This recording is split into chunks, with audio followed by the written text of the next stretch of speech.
Bom dia, pessoal. Vamos dar continuidade hoje aos nossos estudos do capítulo 7 do Halliday, certo? Então, no início do capítulo 7, nós vimos que a energia cinética, ela nada mais é do que a massa vezes a velocidade ao quadrado sobre 2, certo? E quando a gente começa a analisar o que acontece ao longo de um deslocamento a partir do uso da equação de Torricelli, tá?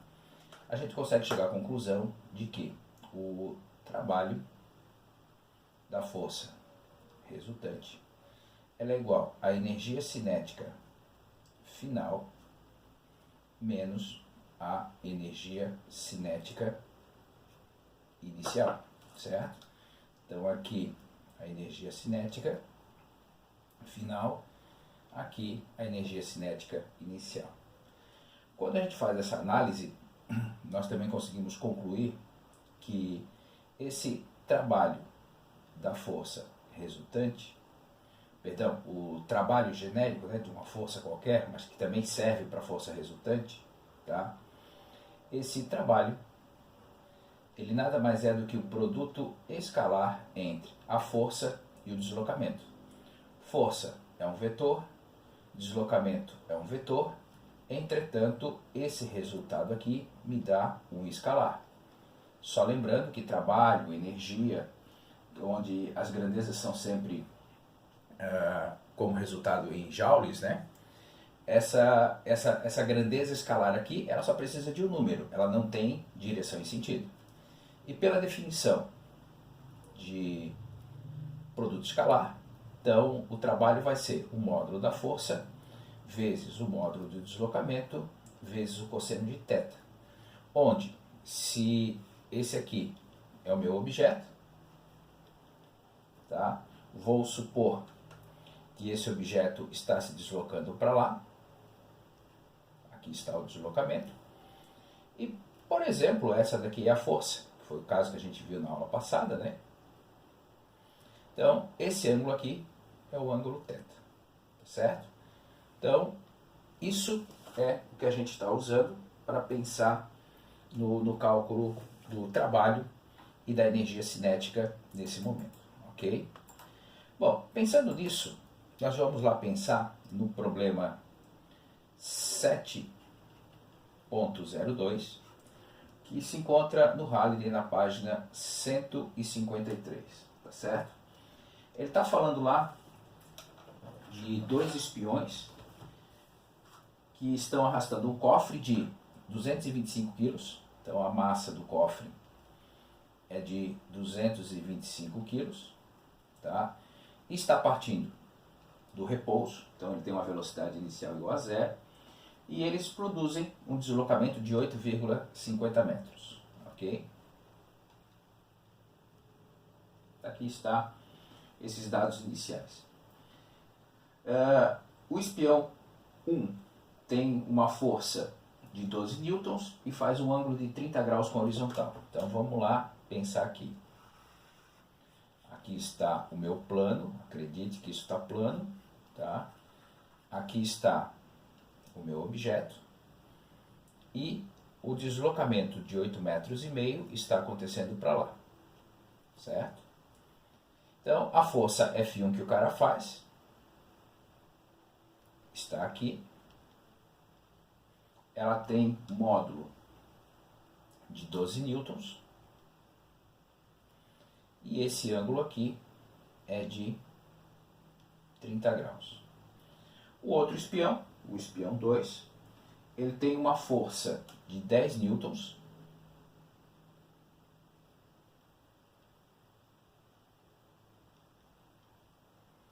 e aqui ele tem um ângulo de 40 graus com o deslocamento, tá certo? E aí ele faz algumas considerações a mais, ele está desconsiderando o atrito, e aí vem a primeira pergunta. Qual o trabalho total realizado pelas forças F1 e F2 sobre o cofre durante o deslocamento?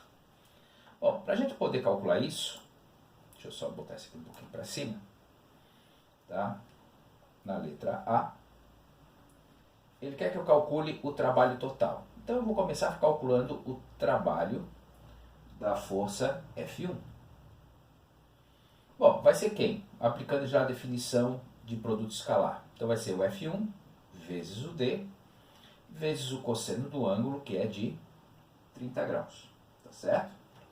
Então vai ficar o 12, que é a força, vezes o 8,5, vezes o cosseno de 30 graus, que é lá o meu 0,86666. Tá? E isso dá um trabalho da força F1 de 88,3 joules. Certo? Bom, vou calcular também o trabalho da força F2. Aplicando a mesma definição, F2 vezes o deslocamento, vezes o cosseno, nesse caso agora, de 40 graus. Então a força F2 está valendo 10, o deslocamento são os mesmos 8,5 metros, e o cosseno de 40 graus você encontra lá na sua calculadora. Ok? Após fazer esse cálculo, você vai encontrar 65,11 joules. Bom, mas ele não pediu para você calcular o trabalho da força F1 e o trabalho da força F2. Ele pediu para você calcular o trabalho total realizado por essas duas forças. Então, o trabalho total, no caso de F1 com F2, simplesmente é a soma do trabalho que a força 1 fez, mais o trabalho que a força 2 realizou. Então, nesse caso, então vai ficar 88,33 mais 65,11. Tá? Isso aqui me dá um trabalho total de 153,44 joules. Ok? E a pergunta, a questão continua com a letra B. Ele pega assim: qual o trabalho realizado pela força gravitacional sobre o cofre, tá, durante o deslocamento, e qual o trabalho realizado pela força normal? Ok? Bom, então vamos lá parar e pensar o que está acontecendo aqui. Então, letra B. A primeira coisa que ele pede, está lá o meu objeto, eu já sei que o meu deslocamento é para lá, tá? E ele pede o trabalho da força gravitacional. Certo? Quando eu paro para olhar aqui, eu não tenho jeito, eu vou aplicar aquela mesma equação. Trabalho da força gravitacional vai ser a força gravitacional, que nesse caso é massa vezes gravidade, vezes o deslocamento, que são os meus 8,5 metros, vezes o cosseno de θ. Mas a grande pergunta é: quanto que vale esse θ? Bom, o ângulo entre a força e o deslocamento. Ou seja, nesse caso aqui, é o cosseno de 90 graus. Bom, quando você vai lá na calculadora e olha, o cosseno de 90 graus é zero. Isso significa dizer que a força gravitacional, nesse movimento horizontal e específico, ela não realiza trabalho. Ou seja, ela não está nem injetando energia, nem retirando energia. Tá certo? Bom, vamos para a letra B, mas a outra parte. Então, voltando aqui, caneta preta. Aqui está o solo, aqui está o objeto. O meu deslocamento continua para o mesmo lado. Tá?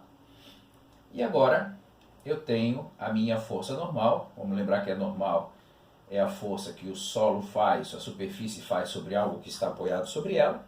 Tá?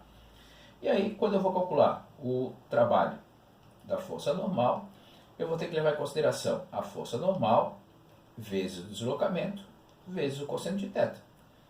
E novamente, quando você olha aqui, eu tenho um ângulo de 90 graus. Tá? Então, como o cosseno de 90 graus é zero, então o trabalho da força normal também é zero. Certo? Então, eu preciso levar em consideração, e eu acho que quando você organiza os desenhos e está bem claro para onde que estão as forças, tá? Fica bem tranquilo de você localizar para onde que está a força, para onde que está o movimento, e dessa forma você consegue tranquilamente enxergar e resolver as contas aí no seu passo a passo. Aí vem a letra C, que pergunta assim: qual a velocidade final do cofre após o deslocamento dos 8,5 metros? Pois bem, quando a gente começa a pensar na letra C, e ele quer saber a velocidade final do cofre, tá? De repente eu poderia pensar, eu tenho as forças, posso calcular a força resultante, posso calcular a aceleração, posso calcular, aplicar o teorema de Torricelli, da equação de Torricelli, e eu consigo chegar na solução, sem nenhum problema. Entretanto, olha só o que acontece. Se eu sei que o trabalho da força resultante é igual à variação da energia cinética, ou seja, massa vezes velocidade ao quadrado sobre 2, menos massa vezes velocidade inicial ao quadrado sobre 2, eu consigo resolver o problema de maneira muito mais simples, sem tantos malabarismos. Bom, agora, quem que é o trabalho da força resultante? E é isso que a gente precisa definir. O trabalho da força resultante é o trabalho da força F1 mais o trabalho da força F2 mais o trabalho da força gravitacional mais o trabalho da força normal, tá? Quando você soma tudo isso daqui, você observa que essa soma ela é exatamente aqueles 153,44 joules que nós encontramos aqui na letra A, certo? Por quê? Porque esse trabalho aqui é zero, esse trabalho aqui é zero, certo? Então, quando eu começo a equacionar, olha só o que acontece. Então, o trabalho da força resultante, 153,44, a massa do cofre, 225 quilos, a velocidade final é o que eu estou querendo saber, e a massa do cofre, 225 quilos, a velocidade inicial, ele estava no repouso, sobre 2. Se isso aqui está sendo multiplicado por zero, eu não preciso me preocupar. E aí, quando você resolve essa equação, aqui, tá? Você chega à conclusão de que, após percorrer os 8,5 metros, a velocidade desse cofre é de 1,166 metros por segundo, tá certo? E com isso, nós encerramos essa questão. Perceba que, usando a questão do trabalho da força resultante com a energia cinética aqui, tá, o problema fica muito mais simples do que fazer todas aquelas derivadas e etc e tal, dependendo da situação que a gente tem, tá certo? Bom, o outro problema que nós temos é o problema 7.03, tá? Que está na sequência, na página 154, e ele me diz que o seguinte: eu tenho um deslocamento de menos 3,0 metros na direção I, tá? E eu tenho uma força de 2 newtons na direção I, mas que tem uma componente de menos 6 newtons na direção J, tá certo? Se eu paro para pensar no que está acontecendo, e o que ele me pede nesse problema é calcule o trabalho realizado pelo vento sobre o caixote, tá? A gente precisa parar e pensar. Bom, vamos pensar o seguinte. Estou colocando aqui o meu eixo Y, o o meu eixo X e aqui está o meu caixote, certo? De acordo com o deslocamento dele está acontecendo para cá. Sentido negativo do eixo X. A força. Eu estou tendo uma força para lá, que é a minha componente Fx, de 2 newtons, sentido positivo. Mas esse vento também provoca uma componente vertical da força para cá, que é o meu Fy, que está valendo menos 6 newtons, ok?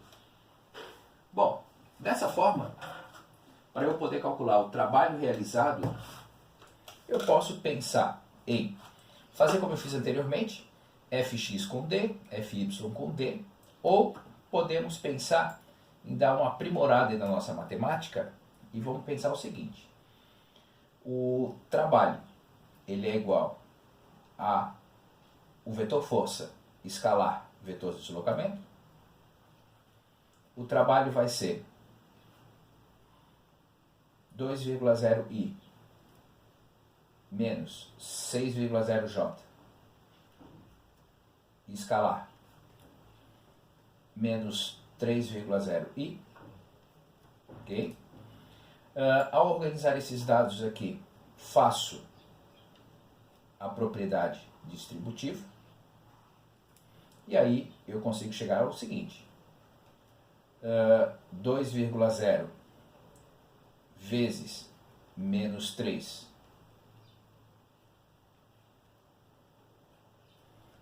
i escalar i mais menos 6,0 vezes menos 3,0, tá? J escalar i. Bom, quando eu paro para olhar, i escalar i são dois vetores que estão assim. O cosseno de 0 graus é igual a 1. Quando eu olho isso daqui, o i está assim, j está assim, cosseno de 90 graus é igual a 0. Tá? Então, o que acontece? Toda essa parte aqui está fora. Que é aquilo que você já deveria esperar, porque o Fy com o deslocamento são dois vetores perpendiculares, certo? Então, eu não tenho a realização de trabalho, tá? Quando eu paro para olhar aqui, então o meu trabalho ele vai fechar 2 vezes 3 menos 6 joules. Bom, por que aparece esse sinal negativo e qual o significado dele? Vamos lembrar que o objeto está se deslocando para a esquerda e a força está para a direita. Então quer dizer que essa força aqui não está ajudando, não está fomentando o meu movimento, ela está atrapalhando. E ao atrapalhar esse movimento, eu concluo que ela está retirando energia do meu sistema, tá certo? Então é isso que está acontecendo. Aí vem a letra B, que ele pergunta assim, letra B, aqui. Se o caixote tem uma energia cinética de 10 joules no início do deslocamento, qual a sua energia cinética após o final do deslocamento? Então, olha só, ele está dizendo que ele tinha uma energia cinética inicial de 10 joules. Tá? Nós vimos que o trabalho da força resultante fechou em menos 6 joules. E aí a pergunta dele é, quanto que vale a energia cinética ao final do movimento? Bom, se você lembra no 7.02, ele pedia para você calcular a velocidade. Não é o que ele pede agora. Como o objetivo não é calcular a velocidade, tá? Então eu posso pensar assim. O trabalho da força resultante vai ser a energia cinética final menos a energia cinética inicial. Esse trabalho aqui está valendo menos 6. A energia cinética final é o que eu estou querendo saber, mas eu sei que no início ele tinha 10 joules de energia. Se eu passo esse cara para cá, eu chego à conclusão de que essa energia cinética, após o deslocamento lá dos 3 metros, né, ela está valendo 4 joules. Ok? Então, essa é a resolução desses exercícios nessa parte inicial. Grande abraço para vocês. Tchau, tchau.